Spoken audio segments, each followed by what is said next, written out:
what they want to do is dramatically, and I mean dramatically, reduce the global population.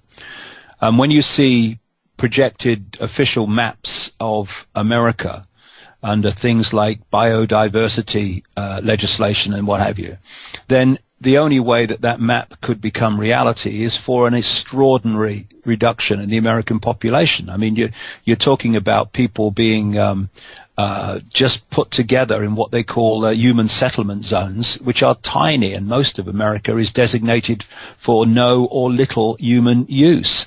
And what they're doing is, this is what I set out in this new book in great detail.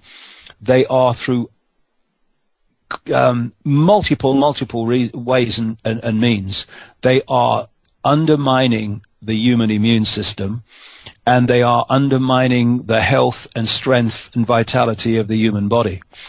This is why they are targeting organic food. They're targeting food that is not produced by the corporations. This is why they're moving more and more towards mandatory vaccinations. This is why they're putting stuff like fluoride in the drinking water. This is why they're bringing in America, my goodness me, they brought it in, genetically modified food. What is genetic modification? Here we go. Again, I can't say it too often. The more you talk, the more everything connects. I said that they took this fake copy, which was a fake copy and a bad copy, but it was still very much in the line with what it was a copy of, and they have since distorted it.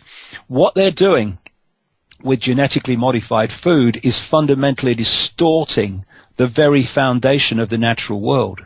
And what they're also doing through Monsanto is they are taking out of circulation rare forms of sheep and animals, so that there are only a few mono varieties. And they're doing this, as I show in the book, by saying that they're not safe and all that stuff, and thus these government thugs come along and kill whole herds of them.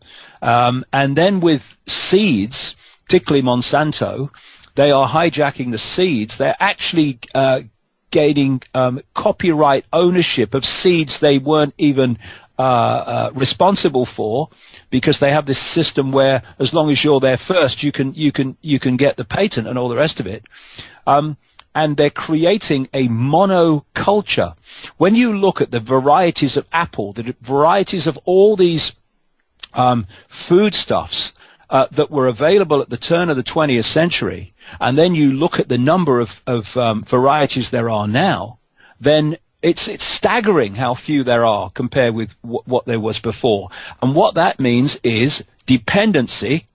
Because if you have choice, you have the ability for freedom.